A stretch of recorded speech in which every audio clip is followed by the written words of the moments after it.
Hello and welcome to this OSCE video for AUT Postgraduate Paramedicine. Today I'll be covering the management of the patient with tension pneumothorax. In this video I'm going to go over the pathophysiology of pneumothorax, the clinical signs and symptoms that are associated with pneumothorax, and the management of tension pneumothorax within the New Zealand pre-hospital setting, where I will look at needle chest decompression using the Turkle needle and finger thoracostomy. Unfortunately, I don't have access to ALS mannequins to demonstrate these skills, but I will get a hold of a Turkle needle so I can go through the technique used in that procedure. Drawing here of two lungs in a thoracic cavity, but hopefully it helps me in describing the pathophysiology. And before I do this, I think we need to consider the fact that normal human ventilation is driven essentially by negative pressure within the thoracic cavity. What this means is that when we take a breath and we expand the thoracic cavity, we have an increase in negative pressure, which draws air into the lungs. When we exhale and we relax the chest wall, the positive pressure that pushes the air out in what's mostly a passive process. Pneumothorax is an accumulation of air within the pleural space that surrounds the lung tissue. This can be complicated by an accumulation of blood, as in a hemopneumothorax. We can split these pathologies into being simple or tension pneumothoraces, where simple pneumothorax is obviously an accumulation of air. What separates this from being a tension pneumothorax is the absence of obstructive shock, which can be quite severe and life-threatening. The main causes of pneumothorax being medical procedures such as positive pressure ventilation, as occurs pre-hospitally in paramedicine, where we use PEEP and ventilation through ETTs and LMAs. Might occur through the rupture of a pre-existing bleb within the lungs, as we see in spontaneous pneumothorax, and of course through thoracic trauma or trauma to the thoracic cavity in some which way. So when a pneumothorax occurs, there is some inlet of air into the pleural space. What happens is, with each breath, when we create that negative pressure within the thorax, air is drawn into this pleural space because of that negative pressure gradient. When air enters the pleural space, it changes the pressure dynamics within the thoracic cavity, changes the intrathoracic pressures, so that this negative pressure ventilation, as occurs normally, is impeded. So the patient cannot ventilate one or both lungs normally, causing the characteristic dyspnea that we see with pneumothorax. As the air is drawn into the pleural space, this ultimately becomes bigger and bigger and bigger, becoming a worse problem for the patient, worsening ventilatory dynamics further, to the point that we see the signs and symptoms of tension pneumothorax. When pressure within the thoracic cavity increases to a certain degree, we see venous return to the heart and ventricular filling diminish. This reduces cardiac output, which gives rise to the signs and symptoms that we associate with the tension pneumothorax. When we see this tensioning occur, what may happen is a shift may occur within the mediastinum that essentially pushes the mediastinum across into the non-affected side of the chest, where we may actually see the trachea shifted to one side. After a few conversations with other paramedics, intensive care paramedics, and doctors, this is either a very late sign of pneumothorax or just simply doesn't occur. It's not observable within the patients. Cardiac arrest, of course, may occur within these patients because tension pneumothorax is an immediately life-threatening condition. This is typically due to the decrease in ventricular filling and the hypoxia that occurs as well through the diminished ventilation. So the rhythms that we would often see would be either asystole or pulseless electrical activity. The third type of pneumothorax that I need to mention, I suppose, is the open pneumothorax, where there is some injury to the chest itself that is exposing the lung tissue, or exposing the intrathoracic cavity to air and atmospheric pressure, which again, because of the negative pressure dynamics of normal ventilation, impedes this process significantly, giving rise to the signs and symptoms of pneumothorax. So next we're going to look at the signs and symptoms associated with pneumothorax. It's important to note that these aren't associated with one or the other type of pneumothorax. What happens is, of course, this is a gradient, where as the patient's ventilatory and cardiac compromise increase, their symptoms of ventilatory compromise and shock worsen, essentially. But the signs that we will normally see with simple pneumothorax include dyspnea, which gradually worsens depending on the level of ventilatory compromise that we see and the level of hypoxia. We're going to see a pleuritic chest pain, which of course is classically worsened on inspiration. We will likely have unilateral expansion of the chest, where the affected side of the chest, because of the changed or changing intrathoracic pressures, doesn't expand because of the impaired lung ventilation, but on the unaffected side the lung will be able to expand relatively normally, so we will typically see expansion on the unaffected side only. We're also likely to see the patient become tachycardic and be appearing quite pale. This is because of the sympathetic nervous system activity that's associated with this condition, particularly as the patient moves towards significant signs of shock. When we percuss the chest of the patient with pneumothorax, we're going to get a hyperresonant percussion note on the affected side. So when we percuss the affected side or the affected lung, we're going to hear a percussion note that's of it's a higher pitch than we would normally expect. When we percuss the unaffected lung, we're going to hear a normal dull type lung sound. But when we percuss the affected side, like I say, it's going to be of a higher pitch because of that increase in intrathoracic pressure and the underlying air there. As the patient moves towards tension pneumothorax and they become shocked, the signs and symptoms associated with this become more pronounced.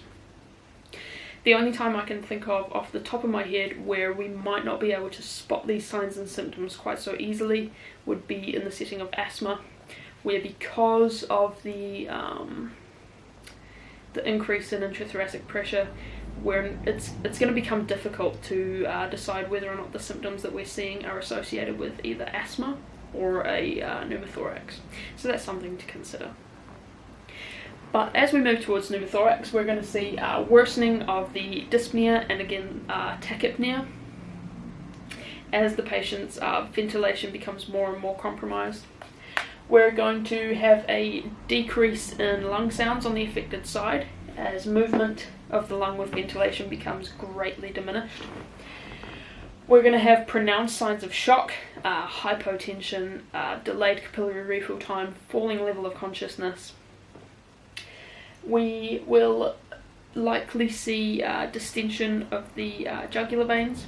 Again, this is due to the increase in intrathoracic pressure and decreased venous return to the heart, where we'll see a backlog of blood sitting in those veins. We may see a shift in the trachea, like I've just discussed with that shift in the mediastinum. And finally, what we may see or be able to palpate is subcutaneous emphysema. Now this is something we talk about, we read in textbooks, but it's not something that's seen that commonly. So subcutaneous emphysema, of course, is the absence of air around the neck and the clavicles on both sides potentially, that feels like we talk about the classic Rice Krispie or bubble wrap type sensation. Like I say, this is quite a rare thing to actually see with pneumothorax, but it's one of the classic signs and symptoms that we do talk about. New Zealand intensive care paramedics have two options for tension pneumothorax management.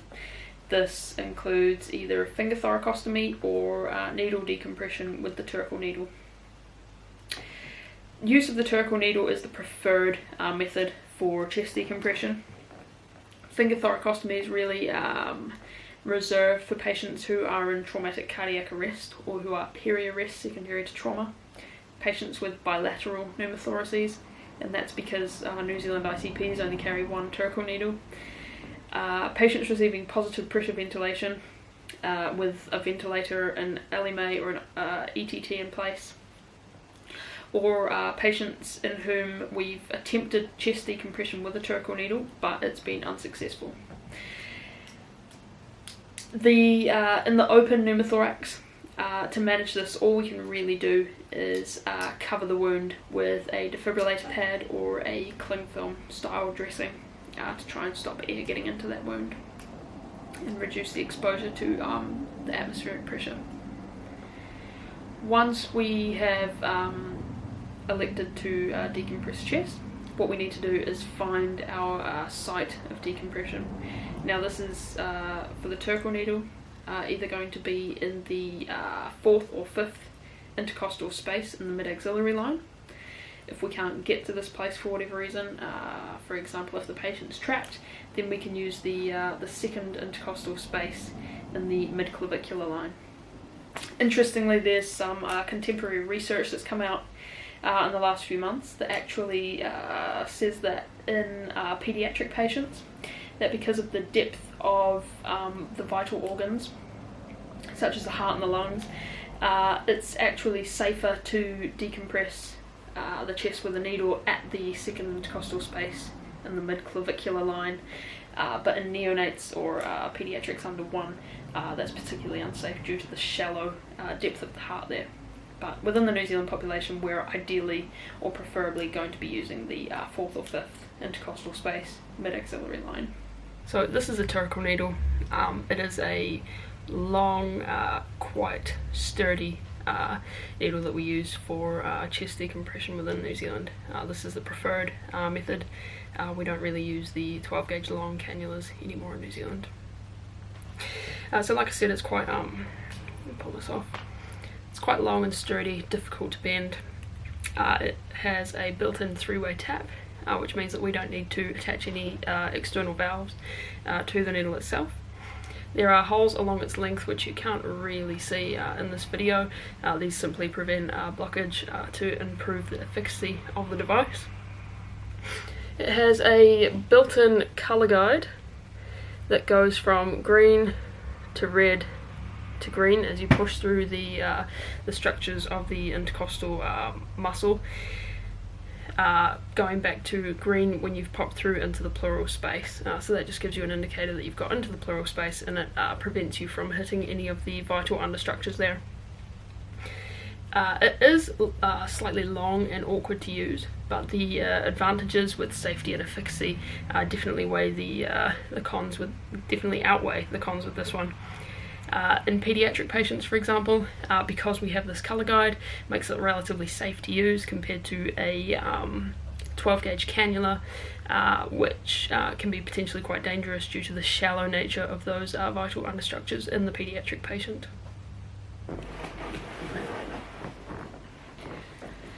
Unfortunately, I don't have a ALS mannequin available to me to demonstrate this skill. But what I can do is talk you through the technique verbally. So the first thing we're going to want to do is, of course, don our PPE. So we're going to want safety glasses and gloves, of course. Then we're going to assemble our gear. So we're going to need a scalpel, a Turkle needle, of course. We're going to need an alcohol swab and a sharps container. We're also going to need a tegaderm or some tape to secure the needle down after we've inserted it. First we're going to clean the skin at the site of the 4th or 5th intercostal space.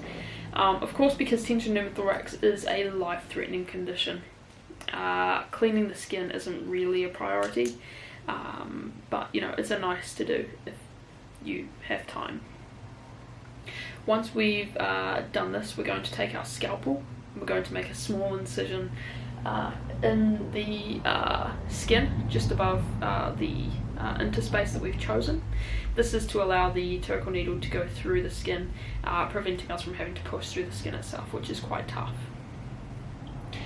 Once we've made that incision, we're going to pop our scalpel into a sharps container. We're going to take our turquoise needle and we're going to advance it at 45 degrees to the chest, through the intercostal muscle. And what we're going to see is the colour indicator in the shaft is going to turn from green to red as we're trying to push through that muscle, back to green when we've popped through into the pleural space. What we can then do is advance the catheter off the hub, and when that actual needle has been removed, we can secure this down with either tape or a tegaderm, or both, either.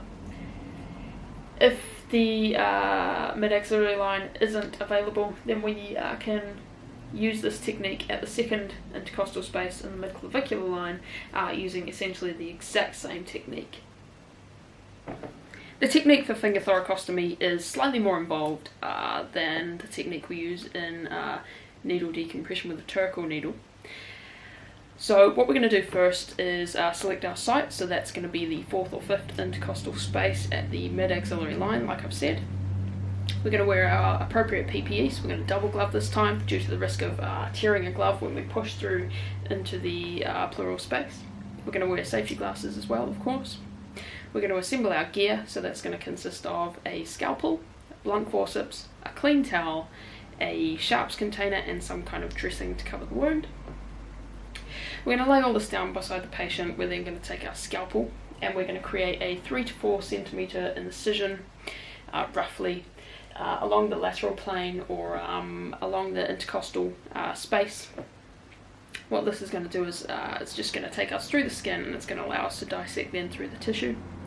We're going to pop our scalpel down and pick up our blunt forceps, and we're going to push those into the hole and we're going to basically dissect the tissue through that incision that we've made until we pop through into the pleural space. So we're pushing our forceps in with the forceps ends together and dissecting the tissue apart. Pop through into that pleural space and pop our forceps down. We'll then take our finger and we're just going to push through the hole that we've just made and perform a finger sweep, a 360 degree finger sweep in that hole to move any clots and to physically shift the lung tissue off the chest wall if it's stuck down. That's going to allow for the flow of air through that hole and allow for the pressure to become even across that pressure gradient. If the incision isn't long enough that we've created with our scalpel, we can just pick that back up and lengthen it. That's why we haven't put it into the sharps container as of yet. We're going to apply dressing to the wound that we've made. This needs to be breathable. We don't want it to be a defibrillator pad or a cling film style dressing, because that's not going to allow any flow of air across that hole that we've just made. And we're going to need to monitor our patient incredibly closely to watch for any retensioning, at which point we're going to basically push our finger back through the hole, re-clear any clots or lung tissue with a finger sweep, and hopefully that's going to allow the air to flow again and assist in removing that tension. A few final things that I'd like to talk about involve really treating the patient as a whole and not just as a tension pneumothorax. So these patients by definition are shocked, so we're going to administer oxygen. I'm going to do this with a high concentration mask or a bag valve mask. What we want to do is increase the fraction of inspired oxygen because realistically lung ventilation is significantly impaired. We are going to administer analgesia to these patients if conscious, either the tension itself or the pneumothorax itself, or the needle decompression or a finger thoracostomy is going to be profoundly painful, and these patients will require analgesia. So we need to be considering opiates and or ketamine for these patients, because like I said, this is going to be very, very painful. Fluid therapy, not while the patient has a tension pneumothorax, because the most important thing we can do for these patients is treat the tension itself. But once the tension has been treated with either technique for a chest decompression, we need to be looking at managing that hypotension, raising the patient's legs, trying some fluid therapy, and just seeing if we can increase that cardiac output after a period of significant hypotension. What we don't want to be doing for these patients is administering adrenaline. Administering adrenaline to these patients is a really good way of causing pulseless electrical activity or asystole, so we want to be avoiding that at all costs. All that adrenaline will do is increase inotropy, chronotropy and dromotropy, yes, but when we have no ventricular filling or massively impeded ventricular filling, all we're really going to do is degrade any perfusing rhythm that we may have into cardiac arrest. So we want to be avoiding adrenaline at all costs. The final thing that I think I need to talk about is ventilation of these patients. So if these patients are being manually ventilated, we want to do everything that we can to minimize these airway pressures. They're already going to be raised by definition because the patient has a pneumothorax or tension pneumothorax. But what we want to do is do what we can to minimize the effects of this. So we want to be using a adjunct, either a supraglottic LMA or a endotracheal tube that's going to have the best cuff seal pressures. We want to avoid NPAs and OPAs. We want to be ventilating with the least pressure that we can to avoid both gastric insufflation and worsening of the pneumothorax itself.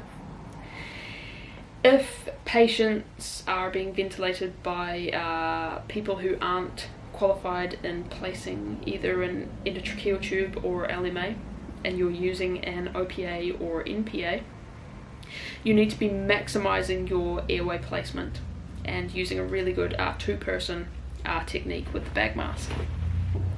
By doing this, what you can do is essentially reduce those airway pressures as much as you can, and using the same pressure as you would with a one-person technique, you can achieve greater tidal volume. So that's a really good way of minimizing airway pressures as much as possible.